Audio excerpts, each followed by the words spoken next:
Hello and welcome to The Blitz, the NFL Defense Analysis Podcast. I'm Big Italy 42. He is Josh Shepardson at BChad50.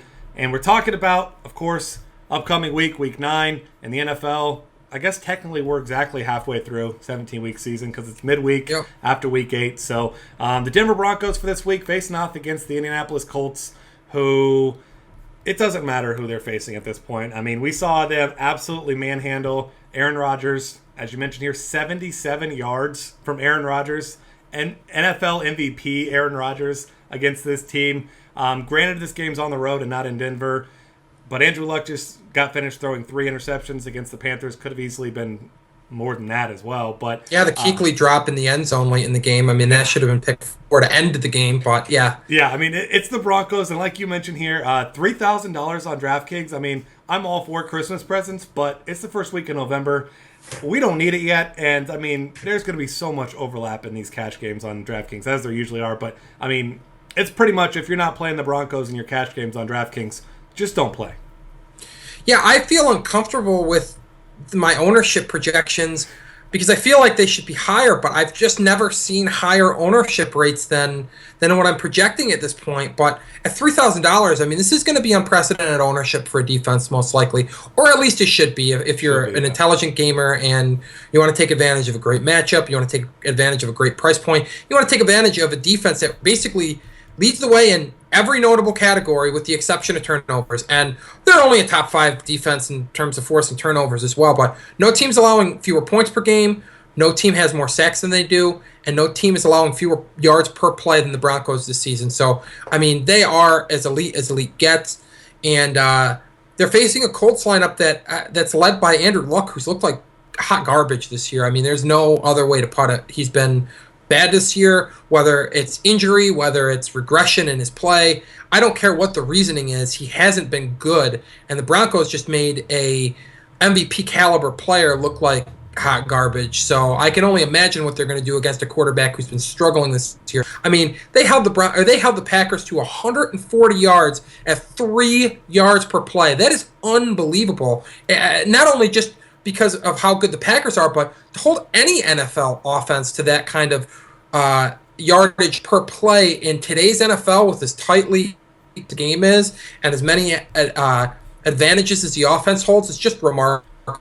Basically, if you want a guide to reading this week's defensive analysis, it's the Broncos and everyone else is a GPP play because there's no reason you should be fading them in cash. Yeah, I certainly won't be. I mean, it's Andrew Luck in name alone. Like you mentioned, there are 19 turnovers. It's not going to be pretty. I mean, I understand people will try to swerve, but at that price on DraftKings, I mean, I just don't see. I can't fathom a way to get away from them. Next up, the Patriots against the Redskins. 14-point spread in this one, and if Bill Belichick and Tom Brady feel like it, they could probably cover that spread pretty easily as well. And as you mentioned here, this is a defense that's not as good, but it's a good matchup against turnover-prone offense and Kirk Cousins, who, yes, he did have that one extremely efficient game, but no, that game was not. Yeah. Do you like that? I didn't like it because I'm not a Kirk Cousins fan, but I mean, good for him. That was the good one performance, and he got his vine, so he got your vine for the season, got that out of the way. Patriots, so creative with their blitzes and their schemes. This is just an offense that really, I mean, it's Jordan Reed and it's everyone else. There's really no weapons in this offense. Patriots, maybe not quite the ceiling or the floor of the Broncos, but this is an offense or a defense that should pay off pretty nicely for you either way. Yeah, and honestly, to me, this is a floor grab more than a ceiling grab. Not that with a 14-point spread, they certainly can't pour it on. I mean, you put Kirk Cousins in predictable throwing situations. We can look at a pick six here sort of situation, but the biggest knock on the Patriots defense this week is the fact that the Redskins do a good job of keeping their quarterbacks upright, so it does hurt their ceiling a little bit since they've only allowed 8 sacks this year. But, I mean, if they end up down by multiple touchdowns, as odds makers project, it's going to be tough to keep Kirk Cousins upright, as good as their offensive line has been. I mean, a guy like Chandler Jones is going to get after it, and the Patriots have gotten after it this year, tied for second in sacks defensively. So I like their side of this, I guess, what is it? The immovable force meets the unstoppable object. I'm totally butchering that, but I mean, the Patriots. Yes. The Patriots are on the right side of that equation this week, just because you can't put an offense in predictable situations and expect the line to be perfect. So I do like the Patriots as again, GPP swerve to the Broncos. Maybe you can't quite find that extra few $100s on FanDuel in games, but I think people will rationalize spending down off of the Broncos for that reason. But on DraftKings, you actually have to pay $300 more to use the Patriots, so that seems silly to me. But yeah, to me, I can see them being used in GPPs as an alternative, just because that spread, the fact that it's at Foxborough. I mean, there's a lot working in New England's favor. Yeah, absolutely. It's as it is the case many times with the Patriots. Probably not going to be close in this one when we get to late. Next up, the Buffalo Bills, and this one's a nice GPP swerve because we have seen the Dolphins, obviously, first 2 games under the new regime, absolutely dominated some very inferior opponents, but Bills still have one of the better front sevens in the league. They do have some injuries, in the secondary, but at the same time, this is a Bills team that can definitely get after the quarterback with the best of them. And as we saw last week with Ryan Tannehill, you get a lot of pressure on him, force him into mistakes, and he's not a very efficient quarterback when that's the case. And obviously, you're not expecting a complete shutdown like it was in that game, but you could certainly see the Bills having a nice ceiling here. Yeah, and hopefully during this bye week, Rex Ryan took some of the comments from his defensive lineman to heart. I mean, Mario Williams basically questioned the logic behind having guys like him and Kyle Williams drop back into coverage. And this was in advance of the game in London against the Jaguars. But they've had a week to kind of get things together. And, I mean, the guys on that defensive line, guys like Jared Hughes and Mario Williams and Kyle Williams and Marcel Darius, like these guys can move offensive linemen. They can get after the quarterback when they are put in positions to get after the quarterback. So don't be deceived by the 11 sacks. They've still got the talent on that side of the ball. It's just a matter of play calling, and I would expect Ryan to get a little bit more out of this group coming out of the bye than we saw before. And I can't go without mentioning this. The defense gets a lift from the quarterback change that's likely to take place this week. E.J. Manuel filled in the last couple weeks and did not do so admirably at all in Tyrod Taylor's absence. Taylor gives the offense a different dimension, is unlikely to put the defense on the field as often as E.J. Manuel did with 3 and outs and in bad positions with bad turnovers. So I would say the Tyrod Taylor addition to the offense helps almost as much as anything that they can do defensively, schematically going forward. And, I mean, for the fact that they've been a bit of a disappointment, it's hard to argue with the fact that they ranked tied for 7th in yards allowed per play. So, I mean, they haven't been all bad. They've done fairly well, and they did stomp the Dolphins earlier in the season. Obviously, this was under the previous Joe Philbin regime, but it was at Miami, and Miami is traveling to Buffalo this week. So they do look like a decent GPP swerve to me. Yeah, I'm with you there. Next up, the Eagles against the Cowboys. Not a whole lot necessary in this one. We're talking about how bad this Cowboys offense is. And even with Des Bryant back, until Tony Romo returns, I don't have any faith in whichever one of these journeymen has been. I won't even say has been. Quarterbacks that nobody else really wanted. I'm looking at you, Matt Castle. Didn't have a job a couple weeks ago. But I just don't see any way this Cowboys offense scores much against anyone. Eagles, we know, team that's really creative with their blitzes as well. Very opportunistic. This is a team that makes a lot of turnovers, and Matt Castle's just not good. If you're the Eagles, you stack the box and you dare Matt Castle to throw the ball, and that's not going to work out too well for Matt Castle. This is the team that I am most inclined to swerve to in GPPs off of the Broncos at DraftKings. They're $300 cheaper, which isn't a big deal, but you're not paying more for an inferior defense. You're paying a little bit less for a defense that holds one category edge on the Broncos, and that's the fact that they have forced the most turnovers in the league this year. And they're coming off of a bye, so they've done that while playing one less game than a number of teams around the league. So they're really doing a good job of forcing turnovers. Their sack totals around league average, but again, they played one fewer game than most of the other teams in the NFL. They're not big yards per play total, and they're allowing less than 20 points per game as well. So this is a good defense facing a backup quarterback that couldn't even break the 100-yard passing mark this past week. Barely completed over 50% of his passes. And if you put them in a position where they have to rely on Darren McFadden, I feel pretty good about this Eagles defense shutting down McFadden, forcing this team into some third and longs. It is at Dallas, so that's not as favorable as it would be if it was at Philadelphia, but they do enter as road favorites, so I do like the Eagles this week. I do think it could be another ugly game like they played earlier in the season, the game that Tony Romo actually got injured in. And I really like this Eagles defense a lot. So if you're looking for a swerve in GPPs on DraftKings, this is my preferred defense of the units that we're going to cover here. Yeah, makes a lot of sense. Next up, the Rams at the Vikings. Close spread in this one, but the Rams, as we've seen, if we're talking about best front sevens, I mean, this one's maybe the Broncos, but even that is close. I mean, Yep. Rams, one of the best defensive lines, I mean, we've seen in recent memory. They get after the quarterback at a very high rate. As you can see here by this number of sacks, that's not a typo, 26 sacks.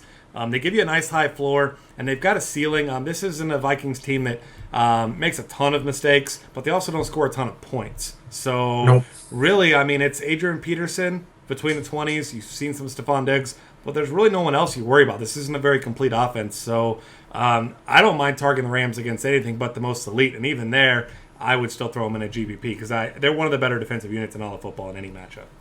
Yeah, they get after the quarterback. The Vikings are only averaging 21 points per game. They've surrendered 20 sacks on the season so far, so that's almost 3 sacks allowed per game. They're not so between not doing scoring and giving up sacks, that's going to be problematic against this Rams front seven.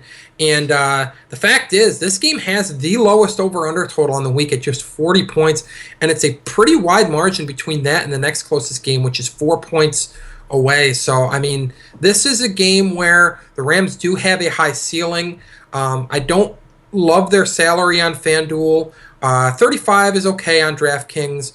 But again, you're paying 500 more than the Broncos. So I keep circling back to the Broncos because they are the measuring stick for everybody this week. But if you're going to chase ceiling, if you're going to go away from the herd, then you have to do it by chasing ceiling. So the Rams do look like a viable alternative since they aren't allowing many points per game. I mean, they were allowing more than 20 points per game after the first 5, but they faced the Green Bay Packers. They faced the Big Ben-led Pittsburgh Steelers, and they faced another top 10 offense that I'm drawing a blank on at this point. But that's three top 10 scoring offenses in their first 5 games. Since they've gotten to face some softer matchups, they brought that points per game average way down. They brought it under 18, so this is a really good unit that can do a lot of damage. Yeah, absolutely. And then next one, more of a matchup play than a pure talent play. Falcons against the 49ers. As we know, Colin Kaepernick, despite having checked Twitter, very similar numbers to Cam Newton, MVP candidate this year.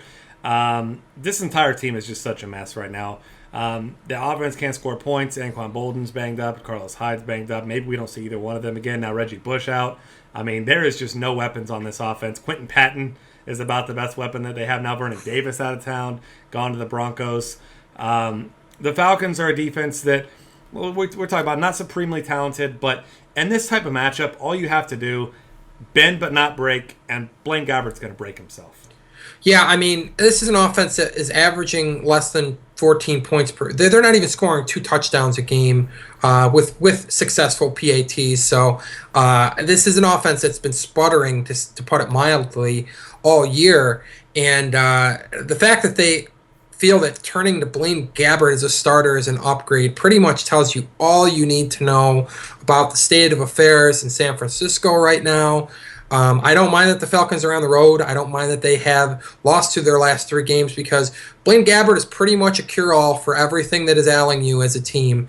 And I expect the Falcons to take out some frustration from their 2 losses in the last 3 games by knocking him around, beating up on that 49ers offense, and turning in a good effort. And if they can put some points on the board early and get that defense a lead and allow them to pin their ears back and really get after Gabbert, things could get real ugly real fast. Yeah, good luck throwing the ball down the field there, Mr. Blaine Gabbert. I'm not sure who you're going to throw it to. Minnesota Vikings next up against the Rams. Other side of that game, as we know with the Rams, I mean, this is a very one-dimensional team. I'm not ready to give a second dimension to Tavon Austin quite yet, but obviously it's a Todd Gurley show there.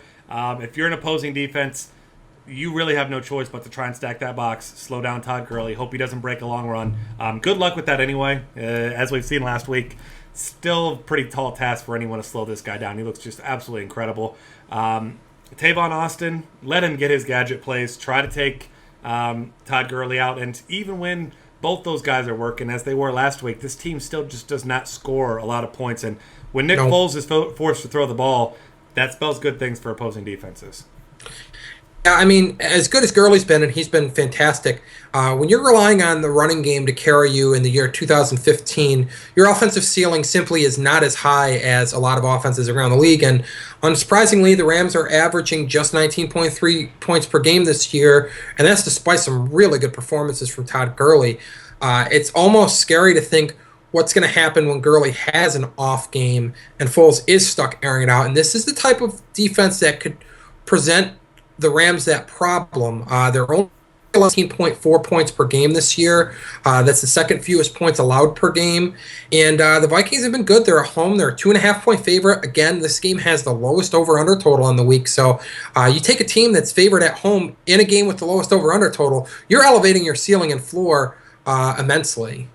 Yeah, I know. It's just a great matchup there. Next up, this is the opposite of that Falcons play there. Yeah. More of a talent than a matchup. Packers, obviously, still one of the better offenses in football. Don't be fooled that this is a bad offense just because of the Broncos. I mean, I just can't imagine many teams scoring much against that Broncos defense. But Carolina Panthers not too far behind as far as top defenses go and playmakers because, you got Randall Cobb, number one wide receiver for the Packers. Probably going to see a whole lot of Josh Norman. No one has had success against Josh Norman this season, and I just don't expect that to continue. I mean, you saw, I think it was T.Y. Hilton and Moncrief had a combined 28 yards last night. It's not pretty trying to throw the ball against this Carolina defense. You're going to have to get creative with it, which Aaron Rodgers is good at doing, but at the same time, this is more of you're hoping they can get pressure on Rodgers, good coverage down the field, get a bunch of sacks. He doesn't make a ton of mistakes, but this is still a team. I mean, 20 sacks, 16 turnovers. This is an elite defensive unit, though. Yeah, you're chasing defensive talent as opposed to matchup here. Interestingly enough, at this point last week, the Packers were also 2.5-point favorites headed into Denver. And here we are this week, 2.5-point favorites on the road against a defense that happens to rank second in net yards allowed per pass attempt to the Denver Broncos. So this is a matchup that really plays into Carolina's hands. Now, do I expect Cam Newton to go out and do a Peyton Manning impression and get his team out to the type of lead that the Broncos had, 2 scores behind Ronnie Hellman? Probably not. But in the event that he does, I mean, this defense is really talented. They stop the pass really well. And Eddie Lacy, who Mike McCarthy noted is not in as good of shape as he's been in recent years. No. Well, he isn't exactly running the ball very well. They don't have that run threat past season. So as good as Aaron Rodgers is, if you put this kind of an elite defense in a situation where they know what's coming, and you got Josh Norman taking Randall Cobb out of the equation, I feel pretty good about this defense, at least having a high ceiling against a Packers offense that just couldn't get out of its own way last week. And I love the FanDuel salary, $4,400. And I guarantee that's entirely matchup based because the Panthers defense itself, they're a top 10 unit across the board, top 5 in a couple of categories as well. So this is an elite unit against a Packers defense or a Packers offense that struggled last week. It's going to have harm again this week. Yeah, it's going to be a good situation for them most times. I mean, as talented as that defensive unit is, so I don't mind throwing them in a couple of GPPs. Obviously, if you took that chance with the Broncos, probably did pretty well for yourself. It's, at least ownership wise. I mean, they didn't score a ton of points, but they deserve more points than they got for that performance against the Packers there. All right, that's going to wrap things up for this week. Find us on Twitter at DF Cafe. Subscribe to our YouTube channel. And lots of other great content at dailyfantasycafe.com.